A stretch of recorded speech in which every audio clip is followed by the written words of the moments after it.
What's up, everybody? Welcome to the Zuniga Films podcast. In this episode, I have with me Brandon Washington. He's a filmmaker, photographer, and YouTuber based in Texas. I've watched a lot of his videos. They're very informative and entertaining. And I wanted to pick his brain, have him share his experience as a filmmaker with all of you. So without further ado, Brandon Washington. Thanks for being on the show, Brandon. Appreciate it. No worries. I'm excited. Me too. So, let's just jump right into it. I've watched a lot of your videos on YouTube. Very insightful, very informative, and that's why I wanted to, reach out to you, because I know that I want to pick your brain, and a lot of my audience would like to hear from you as well. So what's your story? I know that you are into filmmaking, but was that always your background? How did you get into it? So I actually didn't get into filmmaking until like right after I graduated from high school. It actually started out just as kind of like a fun thing to do. I used to actually do breakdancing, and I was in the hip hop scene and all that stuff here in Houston. And I used to watch videos on YouTube of other dancers like breakdancing and all that kind of stuff. And I thought it was really cool how they were recording it and putting it online. And so I was like, oh, I want to learn how to do that. I got to buy a camera. I got to get a MacBook. That's what I thought I needed at the time. And I decided I was going to learn how to film my friends and myself dancing. Well, basically, after like 6 months of trying to figure the whole thing out, I started to enjoy the filmmaking more than I was enjoying the actual dancing side of it. And that just kind of sent me down a kind of like this like nonstop, just like information overload, because I'm definitely someone who loves to learn and learn new things. And I want to say it was probably about when I discovered Film Riot, which I'm not sure if you know what Film Riot is. Film Riot. Mm-hmm. Yeah, so I discovered Film Riot on YouTube, and I figured out when I found Film Riot that I could learn how to make videos on the internet, and I didn't need to go to school for it. I could learn everything I needed to know from the internet, and that's when everything changed for me. I think I binge watched like every episode they had up to that point. I made every possible DIY stabilizer or jib or gimbal or whatever. Actually, gimbals didn't even exist back then, but yeah, I basically created everything I could and learned everything I could online and just made stuff for fun. And that's really how I kind of got into it. A lot of my first videos I ever shot were all dance videos. That's all I used to make when I was getting started. And I mean, obviously things have evolved since then, but yeah, that's kind of how I got initially started. Nice. So basically you were doing something that you like to do, but during that period, you basically found that passion for filmmaking along with dance. So were you dancing at the same time with the group from time to time, or were you just filming full time? No, I mean, I danced with the group. I mean, I used to do performances. I used to travel. I used to do it professionally. Mm-hmm. And you learn very quickly that it's hard to be in front of the camera and behind the camera at the same time. Right. And you can try to hand your camera to someone else, but their vision isn't the same as your vision. And especially when you're very new to the whole thing, you don't even know what you don't know, if that makes sense. So you're trying to discover shots and trying to have someone else do it for you because you want to be in front of the camera. And that whole process is very difficult. So I just realized that like I knew what I wanted. I knew what I wanted the shots to look like. And so it was easier to just stay behind the camera. And from there, I learned things like editing, and I learned about color, and I learned about lighting, and just everything else that goes into making a really good video. And that started consuming so much of just my creative outlet that dance slowly just started to kind of weed itself out on its own naturally. As I started to pursue just this new love of filmmaking. Okay, gotcha. Well, that's awesome, because usually that tends to happen. I mean, you're doing something that you love to do, but that may not be like your primary passion. And but in doing so, you eventually find that one thing that you love to do, and for you, that's filmmaking. Yeah, I think a lot of people put almost a little bit too much of an emphasis on passion, Mm-hmm. just because like passions come and go, you know? And I Mm-hmm. think that you can be passionate about one thing and then that can lead you to something else and then that can lead you to something else. And it can be ever changing, you know. I think if you try to say like this is my passion and you try to stick to it too much to a T, you could miss out on another passion or something else that you would love, maybe even more so. I mean, I tell a lot of people that, you know, I love filmmaking, but I didn't find filmmaking until dance. And now I love photography as well, but I didn't find photography until I found filmmaking, you know? Okay. And so like there's these paths that you kind of go on as a creator and as a creative person that, you know, that you just kind of find them and you just let yourself kind of be fluid with them. I don't really try to put myself too much into a box with it. I mean, a lot of people don't know this, but I also love to paint. I mean, I love painting, but not just like on a canvas, but I like painting like on shoes. Like I like to customize shoes. I don't really share that much, but you know, that's another creative outlet for me. And you know, I just because I mean, yes, I love filmmaking, and now filmmaking is my job, and it is something that I'm passionate about. But I mean, I'm passionate about lots of different things. Really, myself to get too much enclosed into a creative box. Okay. I mean, you kind of cut out there for a second, but I think what you were saying is, keep an open mind, try new things, and always experiment. Yeah, Don't absolutely. stay one minded, right? Is that what you're saying? Yeah, absolutely. I say let your creativity just let it grow like a vine and follow it wherever it takes you.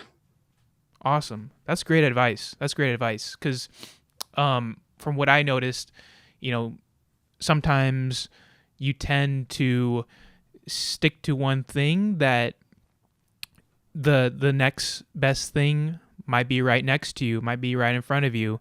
But yeah, I love that. That's awesome. So I mean, you were talking about um, starting filming through dance. Now, how did you carry that over into a career? What was the first paid job that you had as a filmmaker? So, I mean, realistically, I think one of my first paid jobs was probably a wedding, like Mm-hmm. probably most filmmakers. But I learned very early on that I hate shooting weddings and I wasn't a big fan of them. Mm-hmm. Um, that was at the beginning because honestly, I didn't really know what I was doing and they were a lot of work. They were really hard and I wasn't very good at them at first.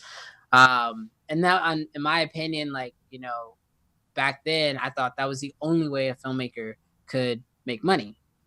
But then there was the big turning point and kind of what drove me to where I am today was there was I think it was like Memorial Day or Labor Day or some holiday like that, and I wanted my family to be able to go on vacation, and we weren't like super well off and didn't just have a ton of money put to the side. So I decided I was going to reach out to some people through this website called HomeAway, which is basically like Airbnb today.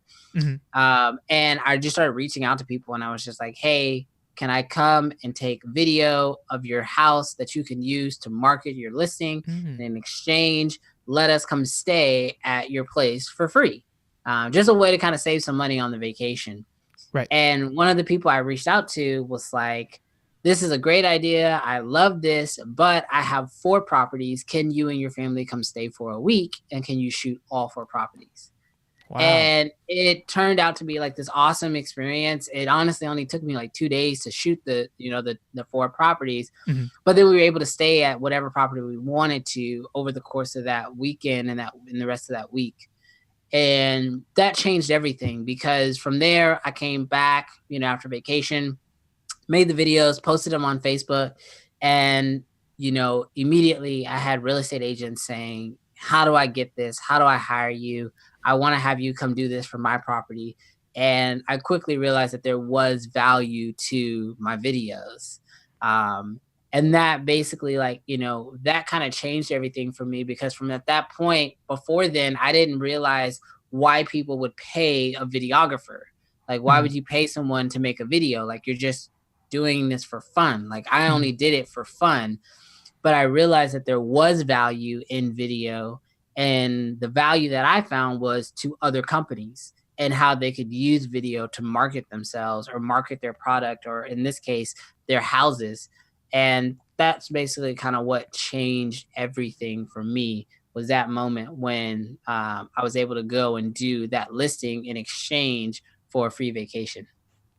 Very cool. So basically, what I got out of that was because what you did, instead of just looking at, okay, what can I get for just money, in exchange for money, you looked at the bigger picture and you said, maybe there's another way that we can form some exchange for my skills for, you know, staying in um those homes. So that's a really good idea, and I think that's something that, a lot of videographers, creatives should keep in mind, right?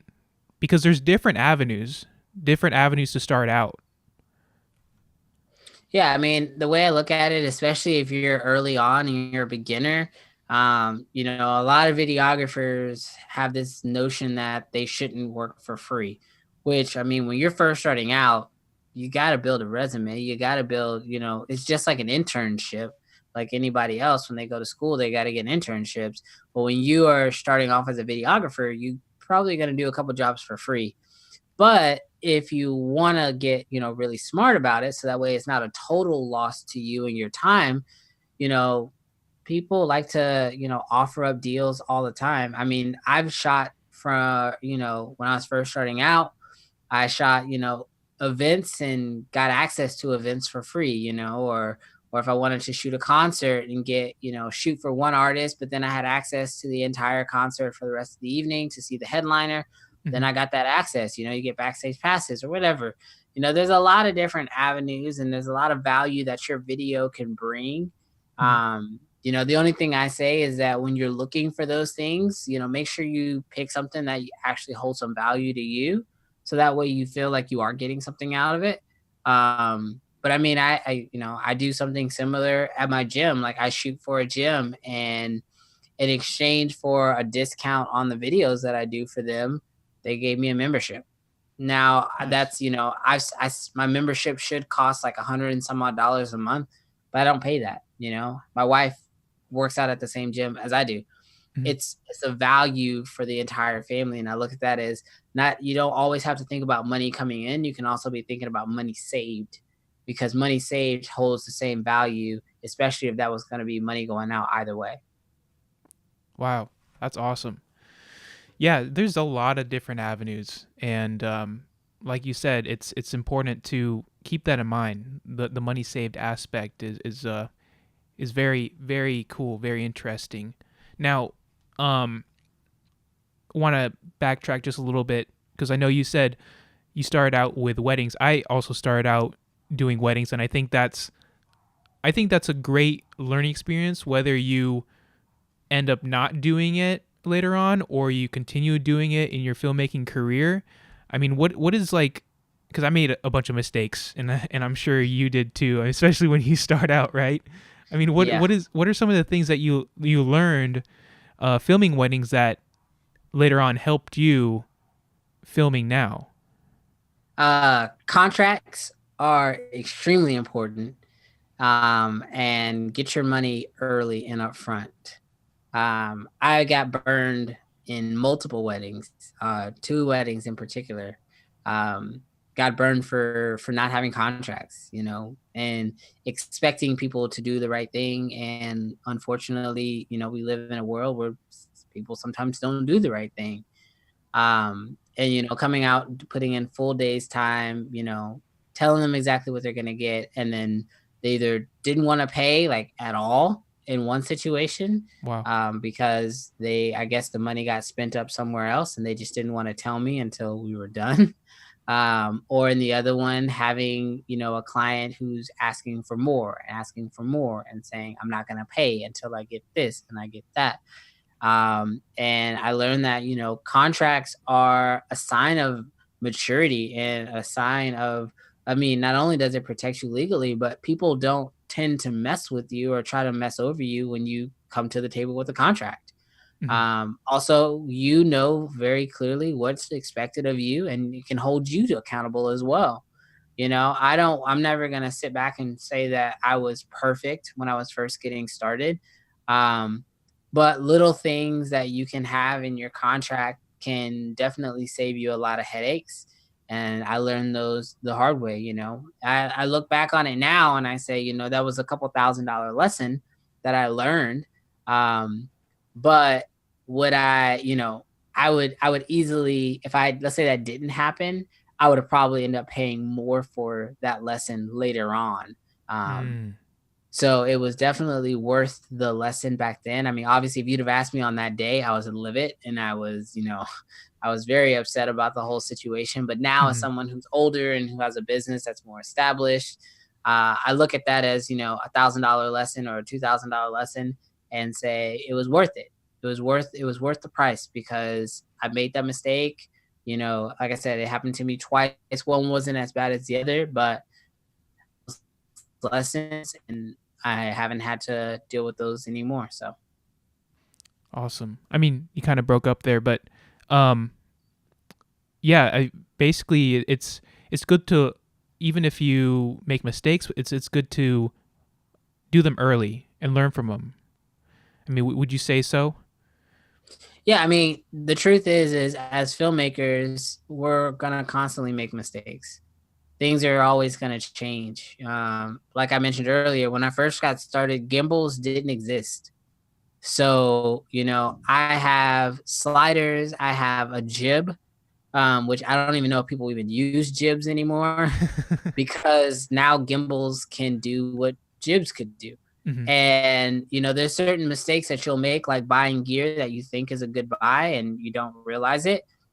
So, mistakes are going to happen regardless throughout your entire career. It's more so what you choose to do after you make that mistake, how you choose to learn from it, and make sure you don't make that same mistake again. That's really going to make the difference if you're successful or not. And if you take ownership for those mistakes, like I said, I don't blame those people. I say it was $1,000, $2,000 lesson that I learned, and I Hmm. think it was worth it because like I said, I wasn't perfect back then either. Um, but I take ownership, I didn't have the contracts that I needed. That's on me. So regardless to what happened, it's on me. And so I take that ownership. Yeah, that's a very important lesson, and I'm glad that you know you were mature enough at that time to understand that. I mean, obviously it kind of hurt at that time, but thinking about it now, the way you handled it was very mature, and I think that says a lot for how you're starting to build up success up to today in your filmmaking. Um, that's really really cool to hear. Now, I want to also talk about networking because I know you talked about talking to the real estate agents and things like that, but also in terms of just collaborating with other, have you been able to collaborate with other um, creatives, other filmmakers? I definitely try my best. I mean, there's obviously the hand few, like Justin Rivas, who I've done collaborations with on YouTube. Mhm. The guys over at Kino Tika with Dave Altizer, I've done some collaborations with them. Um, and there's other YouTubers who we're on email basis. Obviously we're not like best friends. But I definitely try my best to reach out to other creators. The internet definitely makes that easier, which is Mhm. nice. But one thing is you can try to do collaborations, which collaborations are great. But you shouldn't let that stop you from creating overall. Like based on where I am here in Houston, there's not a lot of creators who do what I do as far as a YouTuber. There are a handful of like beauty YouTubers. There's like a whole group of like girl beauty YouTubers out here, but that's not what I do. And so collaborating with them, even though they do have followers and I have followers, it's pointless because our audiences are not the same. And so, I've even had some of them reach out to me and say, hey, do you want to do a collaboration? Shoot a video for me, and then I'll shout you out on my channel. And some of them have fairly large channels, but their audience doesn't care about video. They care about beauty. That's why they follow them. And so I don't believe in just collaborating with just anyone and everyone. I like collaborating with people who have audiences that are similar to mine. So that way there's a value proposition for each audience. And so really the way that I like to do it. And so when it comes to collaborations on YouTube, I pretty much try to only collaborate with other people who are in the filmmaking industry or who care about the filmmaking industry or who audience cares about the filmmaking industry, because that's primarily the subject matter of my channel. That makes a lot of sense.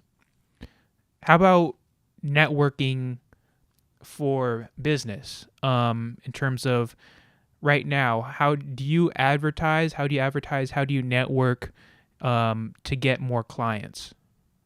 I will honestly say that I am very blessed in that I don't have to do much advertisement. I learned very early on that it only takes about 5 or 6 really good clients to make a successful business. Due to the fact that if you can have 5 or 6, when I say good clients, I mean clients that you enjoy working with, who pay you on time, and who give you projects that you actually enjoy doing. And so having 5 or 6 of those really good clients has kept me well off and well enough employed. But then the nice thing is when you have those 5 or 6 good clients, the other thing and kind of that wow factor that you want from them is that they will then recommend you and send you more business. And that has basically been how my business has been so successful.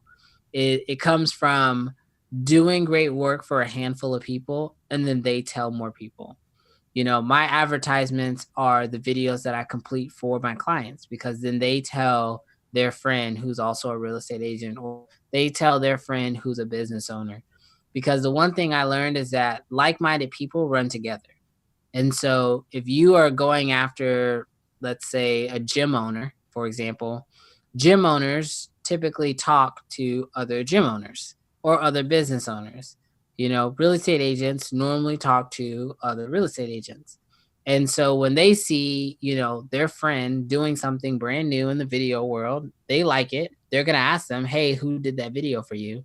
And if you got yourself a good client, they'll give your name out. So that's honestly how I've been able to do it. I mean, I've run ads before on Facebook, and I've run ads on Instagram. And they do give some return, but nothing gives return like a referral. And the best part about a referral is it's free. Now, I typically, when I get a referral, I'll send that person like a thank you, a gift card, Starbucks. I have a couple of them who really love golf. So I'll give them like I may give them a gift card to Top Golf or to the PGA store, or even just like Dick's Sporting Goods or Academy or something like that. But for the most part, referrals are free, and they hold way more weight than any ad on Facebook ever will. So basically, with the those gifts, those thank you letters that you provide back to the ones that have provided the referrals, I mean, that's a way to foster those relationships. Is there any other ways that, or like, how important is it to you to keep fostering those relationships? Because what I've noticed is there's, some filmmakers, or young filmmakers, I would say, that are just starting out, and they think, okay, I'm going to do this project for this company or this person, and that's it. But the key is to keep fostering those relationships, keep building those relationships. I mean, how important is it to you to keep fostering those relationships with the clients that you have? I think it's the most important thing, honestly. I mean, the way I look at it is I would rather be five people's go-to guy who every time they need photography, every time they need video, I'm the only person they're going to call. If it doesn't work for my schedule, they will reschedule. And I have clients who are like that. I have clients who they call me and they're like, "Hey, can you shoot on Tuesday?" And I'm like, "I can't shoot Tuesday, but I can shoot Thursday." And they say, "Okay, we'll rework it for Thursday." That's the way I find that my business is the most successful, because when you have that, you have clients who use you consistently. You're not out there fighting for new clients every single week. You don't have to really think about marketing. Like, I don't really think about marketing for myself. I don't have like a marketing budget, because it's not really important to me to find new clients. In all honesty, I hate new clients. Like, I would rather just have my same clients and keep working for them over and over again, because when you have a new client, you got to build a brand new relationship. You got to foster something brand new. You got someone who, you don't really know what they like and what they don't like. And you got to try to make your video fit their vision, but also fit your vision. And that can be very stressful. And I typically find that new clients can be very stressful. So I rather, like, honestly, there are times where I have clients, I bring them on and I do one shoot for them. Like, this actually happened like 2 or 3 weeks ago. I had a client, I brought him on. It was a brand new client, and someone referred them to me, and I shot for them. And I honestly didn't care for them, like, as a client. Like, I didn't care for them as a client. And so when they called me back to, do another project, I was like, I'm gonna pass. And it's because I want clients who are the best clients. And those are clients, like I said already, who I like working for them. They give me cool projects that I enjoy doing. And, they pay well and they pay on time. And though I'm not, it's, as much as the service that we are providing as videographers, it is also a service to ourselves to make sure that we are working with the people that we want to be working for. um, because I mean, there's a lot of work out there. I mean, there's a whole lot of video work out there to be done. And so I try to find the perfect clients that fit my business. And I want to keep those relationships really good. And so I communicate with them, whether that's sending them a thank you card or sending them a Christmas card at the end of the year, or if I haven't heard from them in about a month, just calling them and checking in on them and see how their business is going. Little things like that. So that way I don't have to continuously look for new clients. I'd rather just keep working with the same people over and over again. Yeah, that's a lot of great stuff that you just said there. I mean, even the fact that you just said that, you know, if a client does not, if you feel like a client is not working well with you, having the confidence to just say, hey, I won't be able to do this. This is not going to work out, and then just move on. I feel like some videographers or filmmakers starting out will just do everything and anything and just get clients just to get clients. But fostering relationships, from what I take from what you're saying, is very important, especially having that small group that you work well with. Yeah, I think a lot of us really love this, right? Like, if you're a filmmaker, you have to really love this, because let's be honest, filmmaking is not a get rich quick scheme. Like, you're not gonna get rich quick doing filmmaking. You're gonna spend a ton of money on gear. It's gonna take a lot to learn it. And so it's not like something that people are rushing to just make a bunch of money. Mhm. But with that said, you gotta love filmmaking in order to do it. And if you're gonna do something that you love as a career, you should love the entire process. You should love filming. You should love editing. You should also love your clients. And if you're spending half your day dealing with a client that you don't really care for, then it starts to become a burden. But that burden doesn't just live with that client. It starts to then spill into filmmaking as a whole. And then you start realizing, I don't like what I'm doing anymore. I don't enjoy this anymore. The passion's gone. When the truth is that the passion is not gone. The passion has just become toxic.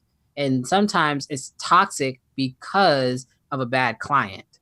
And that is something that I had to learn. I mean, this isn't something I knew early on at the very beginning.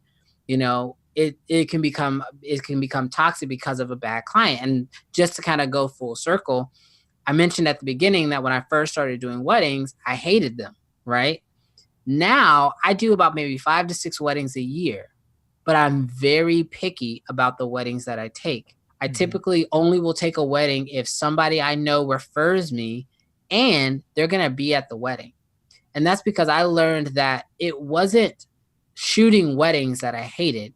It was how toxic the interaction could be with the bride, or how toxic it could be with the family, or how toxic it could be around the money issue. Mm-hmm. Well, once I figured out that I can shoot weddings for people that I like, I can take care of the money issue by getting proper contracts, I can handle all of the, legit, like all the logistical stuff up front. The actual showing up with my camera and telling a story and then editing that story to music, that's what I love doing. I enjoy that part, but it was the idea of shooting a wedding and some of the clients that I worked with, it's what made it toxic and made me hate shooting weddings for so long. And that was just something that I had to learn. And even no matter what you shoot, whether you're shooting for celebrities, which I've shot for celebrities before, people who are famous and they have big names and all that stuff, they can be toxic too. Like, just because they have millions of followers doesn't make them any less toxic, and people who say, you can come shoot for experience. Like, for me, that's one of the most toxic things ever. Like, you laugh because you probably have heard that before. Like, Yeah. oh, this would be great exposure for you. Like, everyone loves that E word, like exposure. I hate exposure. Exposure is toxic sometimes. So, it's things like that I've learned, that sometimes it's not necessarily what we're shooting that we don't like. Sometimes it's just something that's toxic within it. And a lot of times that could be the client itself. And being confident and able to say, like, I appreciate you reaching out to me, but I'm going to pass on this job. Or I don't think, one of my favorite responses is, I don't know if I'm the best videographer for this project. That's a very polite business professional way of saying, I don't want to work with you. Right. But you just say, I don't know if I'm the right videographer for this project. And typically people will then get the hint. There are some who then push back and say, well, I really want you. Can I get you? And then if they do, or if they are like that, they're typically not very toxic. Typically they're willing to work with you and make it work how you need it to work. But at the end of the day, we're still artists. We're still creators. And so we don't want to have a toxic environment, because then we'll ultimately hate doing what already brings us so much joy.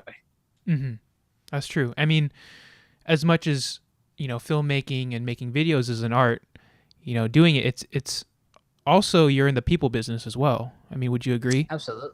Absolutely. Anytime you are taking money from someone else, you are in the people business. Right. And fostering those relationships is, just as important. And even, like you said, having the confidence and to say, hey, this is probably not going to be the best. Probably not going to be the best. I'm probably not going to be the best, videographer for your job. Like you said, that shows maturity as well. So that's very good points. Yeah, they typically are okay with it. Most people are okay with it. And if they do get angry or they get mad at you for it, like, take that as a sign that you made the right choice, because they're probably not someone you want to work with anyway. Exactly. My thoughts. I don't know. That's my 2 cents. No, I love it. Because, that's also a very important aspect of what you shared, in terms of filmmaking and making videos for clients. Now, I also, heard you talking about stories, telling stories through video, when you're talking about weddings, but that also applies to all projects. You're always telling a story. For you, how do you see the importance of story in making video? Because there's gear and people focus on gear, which is great, but for you, would you say story takes precedence over gear? Absolutely. I would say that, I mean, if you're creating anything, the story is the most important thing. I mean, even down to my YouTube videos are informative, they are designed to be informative, but I have story beats in just about all my videos that I try to keep to. And I study story. I study story a lot. And I don't just try to study them from like other YouTubers. Actually, recently, I've stopped watching a lot of YouTubers just because I find that a lot of people's content looks the same. And I think it's because we're all watching the same stuff. We're all watching YouTube. And That's so true. all of our videos look like other YouTubers' videos. I think I actually watched a video on that same topic like a couple weeks or months ago or something like that. Mhm. But I study story from movies. I study stories from TV shows, from sitcoms. Because everything in a story is based on cause and effect, right? Mhm. Everything is based on cause and effect. This happened, therefore this happened, therefore this happened, therefore this happened. Right. And that makes a great story. And I think that, when you're out there, whether you're shooting something that's scripted, which obviously it's a little bit easier, Mhm. versus shooting a documentary or shooting like an interview, should be looking for the cause and effect, because it's the effect that lets you know that a story is happening. Like when you're telling someone a story, you initially open up with what people need to know to understand what's coming later, right? Right. Anytime you tell a story about something that happened, let's say it's something as simple as you got in a car accident, you're Mhm. gonna say, "Man, I was driving down the highway in my own lane, driving the speed limit." Right? That's all set up, Mhm. and then you then hit them with, "And this car came out of nowhere and just T-boned me," right? You're there's always a setup and a payoff, a cause and effect. And so Mhm. whenever it comes to story, I'm always thinking of those same things. I'm actually finished a video that I'm going to be releasing tomorrow, Mhm. and it's just about a lens, right? It's about my new favorite lens that I got a couple of weeks ago. Mhm. But there's a setup of there's a problem with a lot of wide angle lenses, right? There's a setup that even in just instruction, the setup is a lot of wide angle lenses suck because they're too soft around the edges, Mhm. or they're distorted, or whatever the issue is with wide angle lenses that I went over in my video. Mhm. And then the payoff is this lens solves all those problems. Simple story, but even through instruction, I try to maintain story. Yeah. So basically, what you're trying to say is story. There's no one set story structure. I mean, obviously there's a story structure, but there's different ways to tell stories. What I'm saying. Right. I mean, as long as your story has some type of setup and payoff, Hmm. I think you're telling a story. Yeah. In both examples, they're very simple stories. You're not, it's not like a 3-act structure or anything like Right. that. But, you can do a 3-act structure, and that's fine. But I think as a filmmaker, as long as you're thinking, what is the story here? You're telling a story. If Gotcha. you just are thinking, I'm gonna go get cool visuals, that may be fine too. But that might be the story, you know?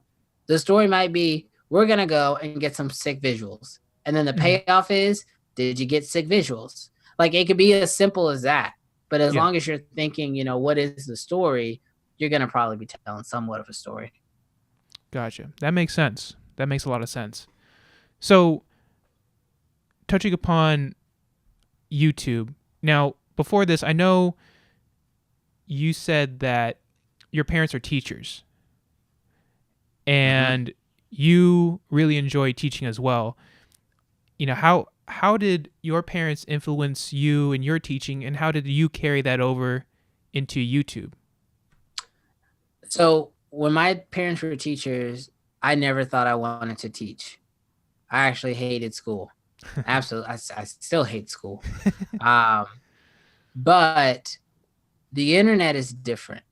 The internet is totally new. Like you're not teaching. Like I'm not teaching math. I'm not teaching, science, which can be cool things, I guess. I don't know. That's not my thing. But I'm teaching filmmaking, which is what I love. Which the way I look at it is I am teaching the things that I wish somebody had taught me when I first got started. Like Film Riot changed everything for me. I want to be that for someone else. Like that's legitimately the way I look at it. It's just my way of paying it back forward. Mhm. Is I just want to teach the things that I wish I would have known when I was starting. Teaching for me it's fun. I enjoy it. I enjoy interacting with people. I enjoy, communicating. I'm not sure if we said it in this since we started recording or if I said it before we got started, but live stream is something that I'm really looking into, and I've been investing time and money and energy figuring it out because I think when it comes to teaching, live stream is that next level. It will allow me to really connect with people in the moment and they can ask me questions and I can answer them. Mhm. The biggest hiccup I find with my YouTube videos now is I sit down, I shoot the video, I edit it, I publish it, and I'm happy with it. And then like 5 seconds later, somebody asks me a very basic question that I'm like, why didn't I just put that in the video? Mhm. And I think live streaming will allow me to fix that issue and allow me to really connect with people. And that's what I like most about it is, the internet allows you to connect with people all over the world who are wanting to learn what you're teaching versus school. There's typically a bunch of people who are being forced to learn something that they may not even be interested in. And so, although, yes, both my parents were teachers and I saw how they taught, my dad teaches in Los Angeles, my mom teaches here in Houston, Mhm. and I saw their teaching styles. I was in their classrooms, and that definitely rubbed off on me. And seeing some of the impacts that they did have with their students is just now in a totally different medium on a totally different platform. I'm not necessarily in a classroom Mhm. Monday through Friday. I'm doing it online for people who are interested in the topics that I want to teach. Very cool. So it's basically you're still teaching to a class, I guess, but it's a large class It's on a the little internet. it's a little larger than maybe the students that they Yeah. had. But the internet comes with its advantages for sure. Oh yeah, for sure. Now, in terms of like your shoots now, like I know that you talked about the projects that you've done. But what do you currently do now? Do you have like a niche, a specific types of projects that you do? Do you do corporate? Do you do what types of projects do you often do now? I would probably say that as far as like my production business goes, I am mostly doing corporate work. I like working for companies, business owners, that kind of thing, Hmm. simply because it's easier for me. It fits my boat. Now, to say that I do venture out every now and again, like I shoot a handful of concerts a year. I shoot a handful of weddings a year. From time to time, I might pick up an event, something Hmm. like that.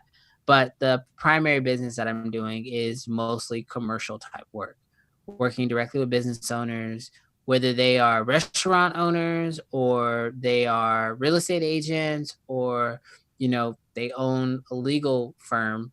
Hmm. I primarily shoot for companies. That's really more so where my niche is and what I enjoy doing.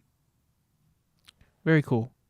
Now, I know you talked about, telling the story, putting that together, and then adding that into how you make videos for clients.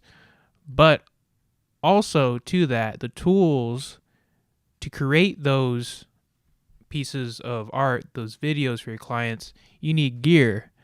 So I know you do a lot of tech reviews, a lot of instructional videos on your channel. The one question I get a lot is, how do you know when it's time to, upgrade? How do you know when it's time to get a certain gear? How do you judge that? What is your take on that? I'm the worst person to ask this question to. Because like a lot of people watch my channel, and like I've had people say like, oh, it must be nice that so and so sent you this, or whatever. I buy all that stuff. Mhm. Like it's terrible. It's a very bad disease that I have. Because I spend way too much money on gear, and if it solves an issue for me, Mhm. that's when it's even worse, because then I can justify it. Mhm. And since being on YouTube, it's even worse because I can justify everything and say, "Oh, I'll make a YouTube video on it," and then there you go. Like it's totally worth it. Um, but what I would say to like the average person, if you are thinking about buying something in strictly for business, right? Not because you want it, but for business. The way I look at it is, will it save you time that will then save you money? So, for example, a computer versus, let's say, are you gonna buy a $3,000 computer or a $3,000 camera and lens, right? If I was gonna tell someone between buying the two, which one is gonna save you more time and which one is gonna save you more money? Well, when it comes to a computer, you can't rent a computer. But if your computer is fast, it has the best hard drive, it has the best processor, it has the most RAM, that's going to save you a ton of time in editing. And that time compounds every time you make another video, Mhm. right? But that camera and that lens, that's really not going to save you any time or any money. Now you may think, and this is the big falsity that every filmmaker has, is that if I have a better camera, I can get better clients. That's not true. Like that's just not true. Like if you are really bad at getting clients, owning a Red is not going to help you get any more clients.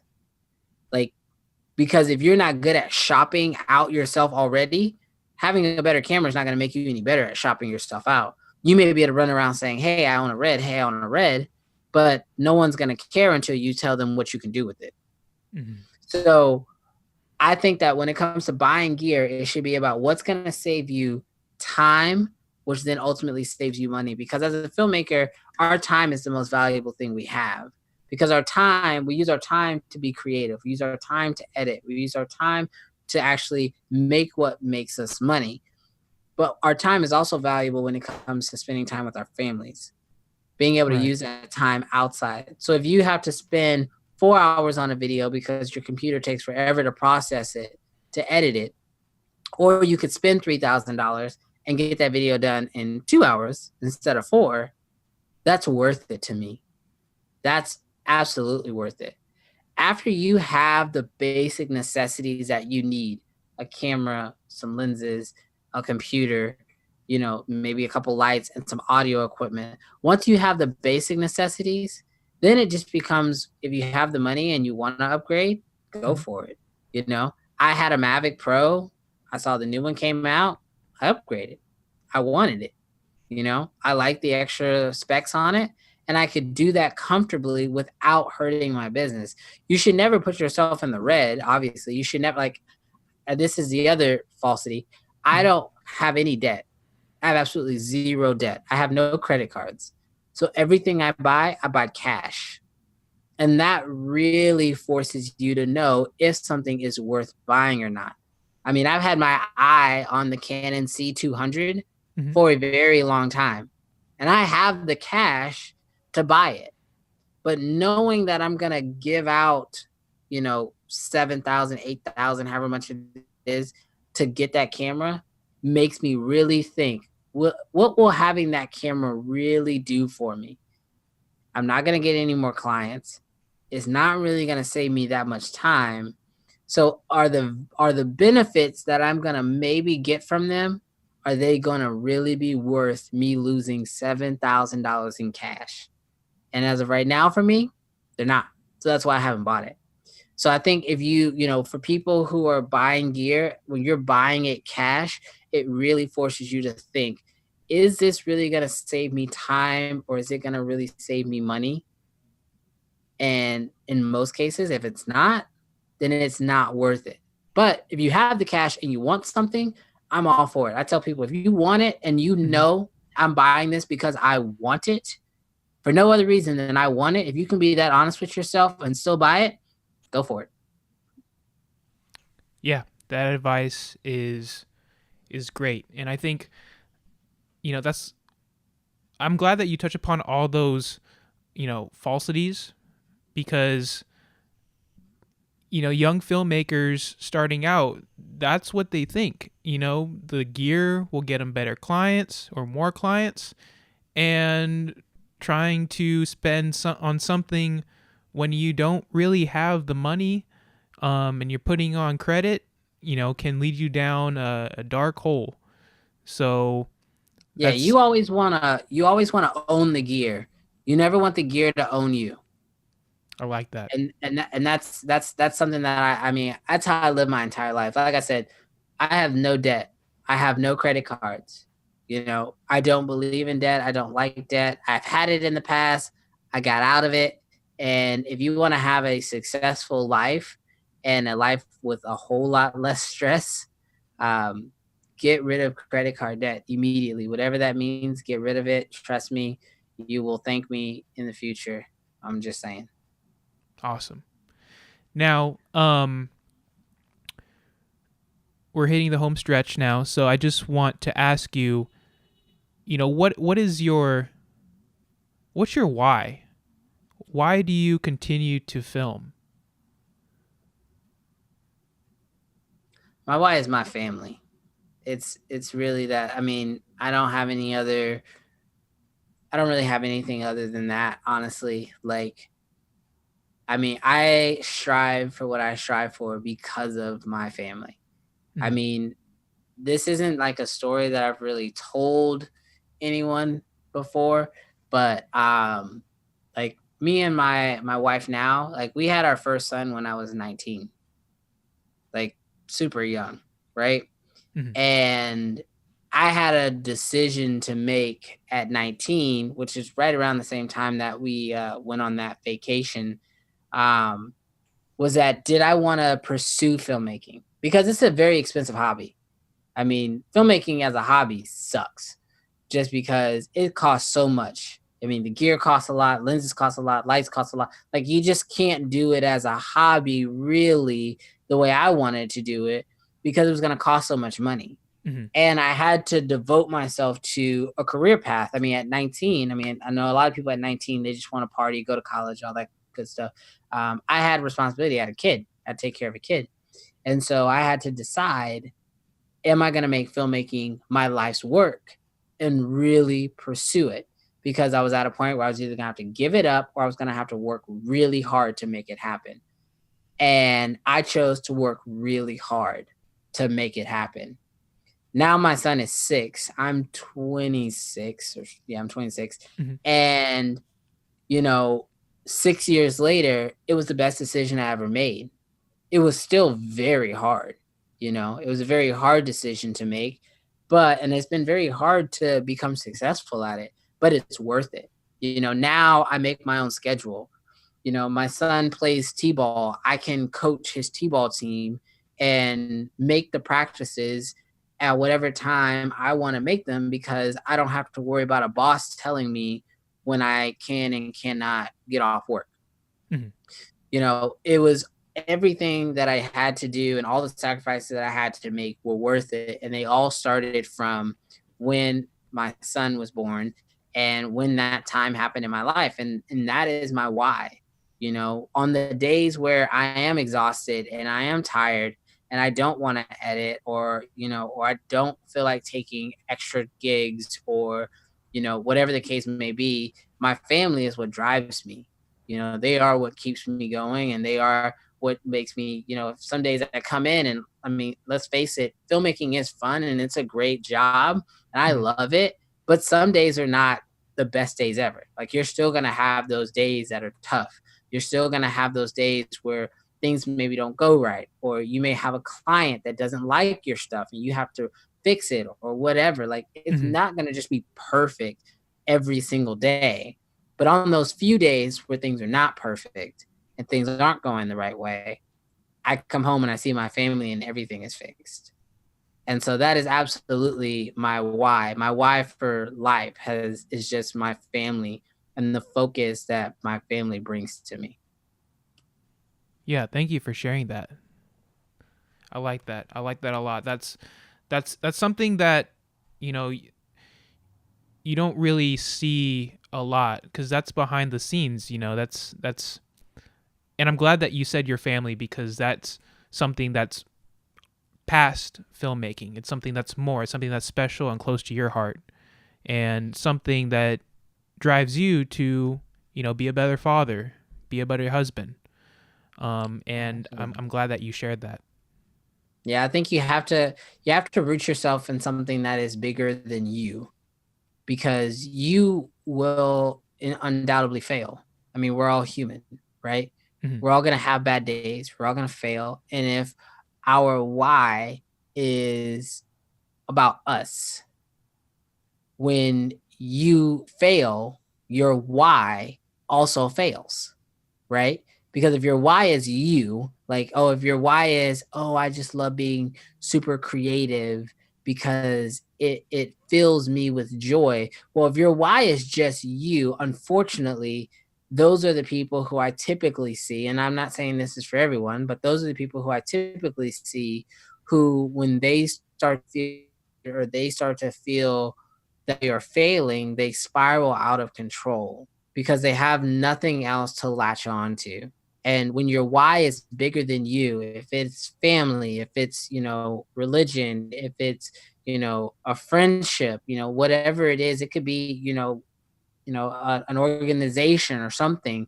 If Hmm. your why is bigger than who you are, when you fail, you have something to fail onto. You have something to root yourself in and to kind of drive your hooks into to get you out of whatever that rut is. And picking something that is strong and something that you can grab a hold onto, like for me, it's my family, having that makes it easier on those days where things aren't very good, because the big lie or the big falsity in filmmaking is that, well, you're just making videos, you should have fun every single day, right? And as Hmm. we've already mentioned, it can get toxic, and we try our best to not let it get toxic by picking the right clients, by picking the right shoots, by doing all the right things. But unfortunately, sometimes certain things just don't work out the way we want them to. And when those things happen, having a strong why, like for me, my family, it allows you to kind of get back on track and to kind of get yourself back up to a point where you can clear out the toxic and get back to things being well. But knowing that if something happens again, you have that why, something to grab onto. Yeah, I love that message. That's very powerful. Now, going back to when you were starting out, your younger self, what is one piece of advice that you wish you were given back then that you've learned now? Hmm. One piece of advice, Hmm. For the young Brandon starting out with filmmaking. I would probably tell myself, work twice as hard, and anything you want, go get it yourself, because no one's ever going to give you anything. I used to think that if I made really cool videos and I posted them, that somebody would magically see them and want to hire me. Or, I used to think that if I made, if I worked really hard at making the best content possible, that, just posting it was going to be good enough. Um, and I've learned that that's not the case. People are not going to just come and discover you. You've got to make yourself discoverable. And that could be, going out and meeting clients just on a whim, just walking indoors. That could be, you know, um, emailing people, cold emailing them. Or it could be as simple as figuring out a way to make sure that your videos are in a place where they can be viewed and you can be discovered. It's not just about posting, it's about making sure that you can be discovered. And just that's probably what I would tell myself, is just work twice as hard and make sure that, you don't expect anyone to discover you. Go make yourself discoverable. And I think that's what I've done in the past couple years. That's really changed everything for me. Is I stopped waiting on people to find me, and I started positioning myself in front of the people that I want to be positioned in front of. Nice. I mean, basically, what I take from that is, you have to put in the effort. If I don't know if you hear the plane, but there's a plane going over. Yeah, sorry. But you have to put in the effort and have a purpose behind what you're trying to accomplish. You can't just be doing it, just for the sake of doing it. You have to do it because there's something that you want to achieve next and help you grow as an individual. All right, and you got to go and get it. I mean, no one's going to give it to you. There's too many people on this earth, and there's probably a handful of them that want the exact same thing that you want. And the only difference is going to be someone's going to outwork someone else, and someone's going to get it, and the rest of them are not. And if you're willing to outwork those people and go get it, then you'll have it. But no one's going to go grab it and hand it over to you. That's just not the way the world works. If you want clients, you got to go get those clients. They're not just going to come crawling to you. Now, after years and years of hard work, and you've gone after some of those clients, and yeah, things may get a little easier and clients might start coming to you. But when you're first starting out, you got to go get everything that you want, because no one's going to give it to you at the beginning. Mm-hmm. That's true. That's very true. So what's in the future for you as a filmmaker, as a person, creative? What would you like to share? Right now my plan is to continue with my YouTube channel. I'm enjoying that a lot. My production business is doing better than it's ever done. And so, I'm continuously riding the wave that is my creative life right now. I don't have any big plans coming up or anything crazy like that, because like I said at the very, very beginning, I don't really try to control my creativity too much. I just kind of ride the waves. And right now the waves are big and I'm enjoying them. And I'm going to continue to ride these out and give them everything that I've got and just enjoying it one day at a time. Big thanks to Brandon for hopping on the podcast to share his story. And thanks again for listening to this episode. I hope you enjoyed it as much as I did. I'm going to be putting Brandon's social media info down below in the description, so make sure to check him out. And if you got great content out of this episode as well, make sure to give it a thumbs up if you're watching, or give it a great review if you're listening on the podcast. So thanks again for joining in, and until next time, I'll see you in the next episode. Peace.